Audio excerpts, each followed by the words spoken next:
పడ్డారా మీరు? ఎందుకు పడ్డారో మీకు అర్థమైందా? ఇప్పుడు ప్రతి నెల కూడా జగన్ గారు కదా 5 సంవత్సరాలు బట్టి కూడా ప్రతి నెల ఇంటికి తెచ్చిచ్చేవాళ్ళు తెల్లారిపోతే డబ్బులు మీకు. మరి ఈ నెల పోయిన నెల కూడా ఎన్ని అవస్థలు పడ్డారు అంటే పెన్షన్ అలా ఇంటికి పట్టుకెళ్ళడం తప్పు అని చెప్తున్నాడు చంద్రబాబు నాయుడు గారు. మరి తప్పు లేదు. మరి మన ఎంత ఎండలో మరిగిపోయి చాలా మంది వృద్ధులు ముసలోళ్ళు చచ్చిపోయారు. బ్యాంకుల చుట్టూ తిరిగి ఎండలో తిరిగి మంచోళ్ళు వయసులో కుర్రోళ్ళు బయటకు వెళ్ళినా భయపడుతున్నారు. మరి దాన్ని బట్టి ఒకసారి మీరు అందరూ కూడా ఆలోచన చేయండి. ఏంటమ్మా మళ్ళీ అందరూ కూడా ఫ్యాన్ గుర్తుకేయాలా? అందరికీ నమస్కారం అండి. మనం ఈరోజు ప్రతిపాడు మండలం చిన్నసంగలపూడి గ్రామంలో ఉన్నాం. మరి ఈరోజు చిన్నసంగలపూడి గ్రామంలో డోర్ టు డోర్ ప్రతి ఇంటింటికి తిరిగి మరి గౌరవ ముఖ్యమంత్రి జగన్మోహన్ రెడ్డి గారు 2019 మేనిఫెస్టోలో ఏదైతే పెట్టారో అవన్నీ పూర్తి స్థాయిలో అమలు చేయడం జరిగిందని చెప్పేసి ప్రతి ఒక్కరికి చెప్పడం జరిగింది. మరి అలాగే పెన్షన్ల గురించి గత నెలలోని ఈ నెలలో కూడా ఎన్ని ఇబ్బందులు పెట్టారో సాక్షాత్తు ఈ మహిళలే చెప్తా ఉన్నారు. మరి బ్యాంకుల చుట్టూ తిరిగినా సరే ఈవేళ కూడా ఫలితం లేదు, ఇంకా పెన్షన్లు తీసుకోలేదని. మరి ఇది చాలా దుర్మార్గమైన చర్య. మరి మహిళలు మీరందరూ కూడా గమనించాల్సింది ఒకటమ్మా, మళ్ళీ యథావిధిగా మీకు పెన్షన్ రావాలంటే ఏంటమ్మా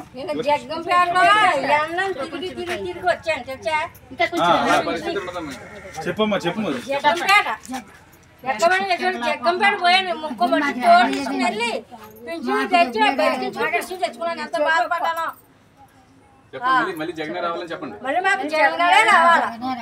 నేను అక్కడ చెప్పాను, ఒక బ్యాంక్ కాడ చెప్పాను, ఇప్పుడు ఇక్కడ చెప్తున్నాను. సాక్షాత్తు ఇప్పుడు మహిళలే స్వయంగా పెన్షన్దారులు వీళ్ళ ముగ్గురు కూడా వీళ్ళు పెన్షన్ తీసుకోవడానికి గత నెలలో ఈ నెలలో కూడా ఎంత ఇబ్బందులు పడ్డారో చెప్పడం జరిగింది. నిజంగా వీళ్ళు వయసులో ఉన్న వాళ్ళకి చిన్న వయసు వితంతువులు అలాగే వృద్ధాప్యంలో ఉన్న వాళ్ళు అయితే చాలా మంది మరణించడం కూడా జరిగింది. ఇది చాలా దుర్మార్గమైన చర్య. అందుచేత రాష్ట్రంలో ఉన్న మహిళలందరూ కూడా ఒకసారి ఆలోచన చేయండి. మరి గౌరవ జగన్మోహన్ రెడ్డి గారు 2019 మేనిఫెస్టోలో అమ్మఒడి, చెయ్యూత, కాపు నేస్తం, బీసీ నేత్రం, ఈబీసీ, రైతు భరోసా, మరి చెయ్యూత ఇలా ఎన్నో వందలాది సంక్షేమ పథకాలు పెట్టారు. అవన్నీ కూడా మనం కడుపులో నీళ్ళు కదలకుండా ప్రతి నెల డీబీటీ ద్వారా డైరెక్ట్ బెనిఫిషరీ ట్రాన్స్ఫర్ ద్వారా అంటే ఎవడో కడుపులో నీళ్ళు కదలకుండా ప్రతి పౌరుడికి డైరెక్ట్ ఇంటికి వచ్చి వాళ్ళ అకౌంట్లో పడే విధంగా బటన్ నొక్కితే డబ్బులు చేరే విధంగా చేశాడు. మరి ఇదే విధానం కొనసాగాలంటే మళ్ళీ జగన్మోహన్ రెడ్డి గారినే మనం గెలిపించుకోవాలా. మరి అందులో భాగంగా మన ప్రతిపాడు నుంచి ఎమ్మెల్యే అభ్యర్థిగా ఉరుపుల సుబ్బారావు పోటీ చేస్తున్నారు. మరి కాకినాడ పార్లమెంట్ నుంచి ఎంపీ అభ్యర్థిగా చలమలశెట్టి సునీల్ గారు.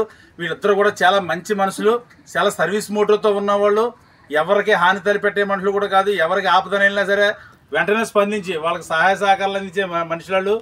మరి అటువంటి వ్యక్తుల్ని గెలిపించుకొని మనం జగన్మోహన్ రెడ్డి గారికి గిఫ్ట్గా ఇస్తే మళ్ళీ ఏదైతే సంక్షేమ పథకాలు పెట్టారో 2019లో రండి నాన్నగారు వెళ్ళరండి. ఇంకా అలాంటి వాళ్ళందరికీ కూడా ఎంతో మందికి మేలు చేకూరుతుంది. మరి మనం పొరపాటునగానే ఒక్కసారిగానే నిర్ణయం తప్పుడు తీసుకున్నామంటే మరి ఈ 2 నెలల్లో ఈ పెన్షన్దారులు ఎన్ని అవస్థలు పడుతున్నాడో. ఈవేళ 4వ తారీఖు అండి. ఇక వృద్ధుడు నిజంగా రెక్కాడితే కానీ డొక్కాడితే పనిలో కూడా వెళ్ళాలి, ఇంటి దగ్గర ఉంటాడు. ఈ వేళ కూడా బ్యాంకుల చుట్టూ తిరిగి పెన్షన్ అందదని చెప్తున్నాడు. మరి ఎంత దుర్మార్గం చేయలేదు చూడండి.